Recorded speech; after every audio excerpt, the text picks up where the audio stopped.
আরও একটা ভয়াবহ ব্যাপার, ইব্রাহিম আলাইহিস সালাম যখন চলে গেলেন, মোটামুটি প্রায় 7 বছর পর তিনি ফিরছেন। এর ভিতরে তিনি আর আসেন নাই। সন্তান এবং স্ত্রীকে দেখতে আসার কোনো অনুমতি ছিল না। প্রায় 7 বছর পর তিনি এলেন। কত অভিযোগ হতে পারে, কত অভিমান হতে পারে। বন্ধুগণ, আমরা বিস্মিত হই, খুবই অবাক ঘটনা। আল্লাহ পাকের মেহেরবান, আল্লাহ পাক কি দিয়েছেন জানেন? এই হাজেরা, এই বিদেশি মেয়েটা, এর ভাষা ছিল সুরিয়ানি, আরবি না, বাইরের মানুষ। স্বামীর ভিটায় যার জায়গা হয়নি, মা বাপের ভিটায় জায়গা হয় নাই, তার জায়গা আল্লাহ দিয়েছেন। বলেন সুবহানাল্লাহ। এই কাবার হাতিমের মধ্যেই আমাদের মা হাজেরা ঘুমিয়ে আছেন। সুবহানাল্লাহ। ওই কাবা শরীফে তার কবরটাই আছে। কি সাবরের শিরোমণি তিনি। এবার আসার পর কোনো বিবেকবান স্বামী বা পিতা এই কথা বলতে পারে? খোঁজ খবর না নিয়ে, কিছুই না। এবার এসে বউকে তো বলতে হয়েছে যে ছেলেটাকে দাও, আমি তাকে কুরবানি করব। নবীরা কোনো কিছু গোপন করেন না, নবীরা চোখের ইশারায় কাজ করেন না, যা করেন ডাইরেক্ট। চোখের পানিতে সন্তানকে সাজিয়ে দিয়েছেন। কোরআনে কারীমে সূরা সাফফাত। এই ছেলে জন্মের আগে ইব্রাহিম আলাইহিস সালাম দোয়া করেছিলেন, রব্বি হাবলি মিনাস সালিহিন, হে আমার রব, তুমি আমার একটা নেক সন্তান দাও। আমাদের মতো আমার একটা ছেলেই দিতে হবে। সেই ছেলে পরে হবে গুন্ডা, বদমাইশ, কি হবে সে খবর নাই। আর ইব্রাহিম আলাইহিস সালাম আমাদের পিতা কি চাচ্ছেন? রব্বি হাবলি মিনাস সালিহিন। বন্ধুগণ, তিনি আমাদের আদর্শ। কোরআনে কারীমে সূরা আলে ইমরানের 95 নম্বর আয়াতে আল্লাহ বলছেন, তোমরা ইব্রাহিমকে একনিষ্ঠভাবে অনুসরণ করো। সূরা মুমতাহানা এর 4 নম্বর আয়াতে আল্লাহ বলছেন, ইব্রাহিম এবং তার সাথী সঙ্গীদের মধ্যে তোমাদের জন্য রয়েছে উত্তম আদর্শ, এটাকে অনুসরণ করো। পরতে পরতে আদর্শ। সন্তান না হলে কি চাইবেন? এই দোয়া, রব্বি হাবলি মিনাস সালিহিন, যে দোয়া কবুল হয়েছে, যে হে আমার রব, তুমি আমাকে একটা নেক সন্তান দাও। 100 নম্বর আয়াত, 100তে 100।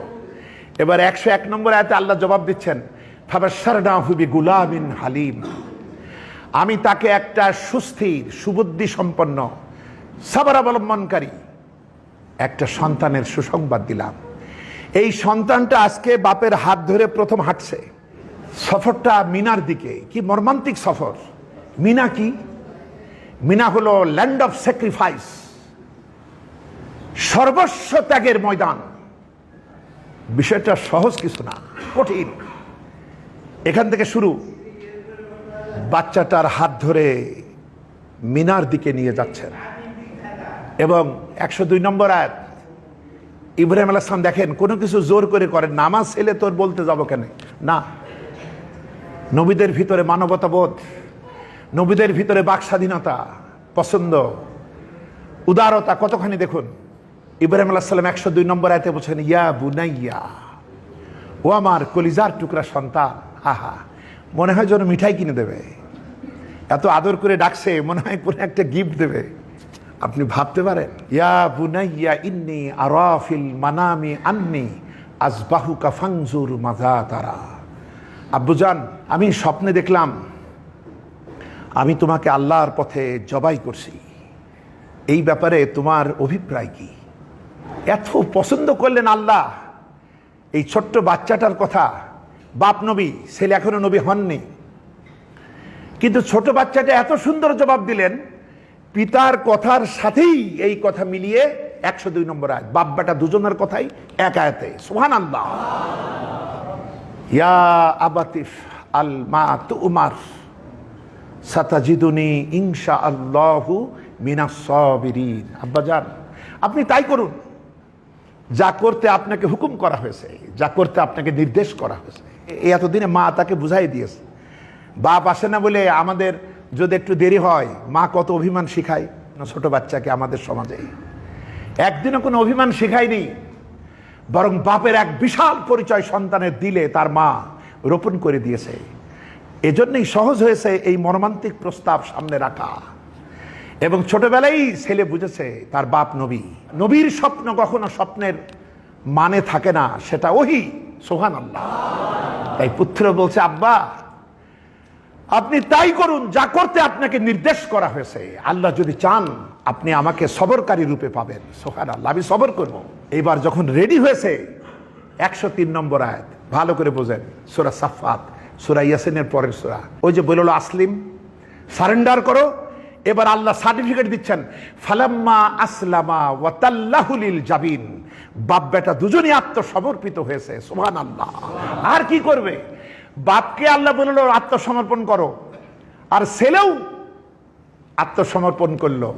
দুজনই তাদের সব থেকে প্রিয়তম বস্তু আল্লাহর রাহে উৎসর্গ করলো। ইব্রাহিম তার সব থেকে প্রিয় নিজের সন্তানটাকে উৎসর্গ করলো, সন্তানটা নিজের সব থেকে প্রিয় নিজের জীবনটাকে উৎসর্গ করলো। সুবহানাল্লাহ। ইন্না সালাতি ওয়া নুসুকি ওয়া মাহইয়ায়া ওয়া মামাতি লিল্লাহি রাব্বিল আলামিন। এরাই মুসলমান, এরাই মুসলিম। তিনি তো এই মুসলমানই চাইছিলেন। বাপ বেটা কাবার দেওয়াল তৈরি করার সময় দুজনই এই দোয়াই করলেন, হে আমাদের রব, তুমি আমাদের থেকে একটা মুসলিম জাতি তৈরি করো এবং আমাদেরকে মুসলিম বানাও এবং তোমার ইবাদতের নিয়ম পদ্ধতি আমাদের শেখাও। এই যে বিষয়টা, এবং আর কিছু করা লাগলো না। আল্লাহ তো দেখলেনই যে দুজনই সমর্পিত। এইবার 104 নম্বর আয়াত, 105 নম্বর আয়াতে আল্লাহ সুবহানাহু ওয়া তাআলা বলছেন, ওয়ানাদাইনাহু ইয়া ইব্রাহিম কদ সাদ্দাকতা রুইয়া ইন্না কাযালিকা নাজজিল মুহসিনিন।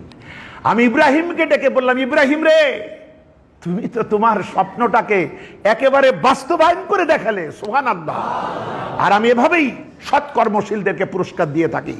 এটা ছিল একটা সুস্পষ্ট পরীক্ষা। এর পরবর্তী আয়াত, তার পরবর্তী আয়াত আল্লাহ বলছেন, আমি একটা প্রাণীর বিনিময়ে এই ঘটনাকে তো করলাম এবং পরবর্তী জেনারেশনের কাছে বিশ্বব্যাপী এটাকে স্মারক বানালাম। কেউ ভুলবে না, কেউ এ ঘটনা ভুলবে না, এটাকে স্মরণীয় করলাম।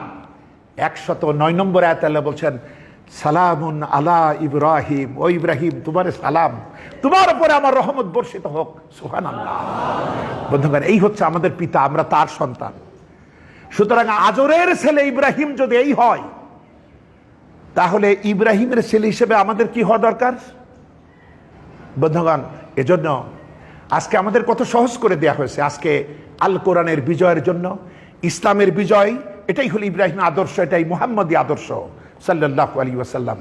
এটার জন্য পিতা হিসাবে আমাদেরকে ইব্রাহিমের ভূমিকা আসতে হবে, মা হিসাবে আমাদেরকে হাজেরার ভূমিকা আসতে হবে, আমাদের তরুণ প্রজন্মকে হযরতে ইসমাইলের ভূমিকা আসতে হবে। তবে ইসলামের বিজয় অবধারিত হবে।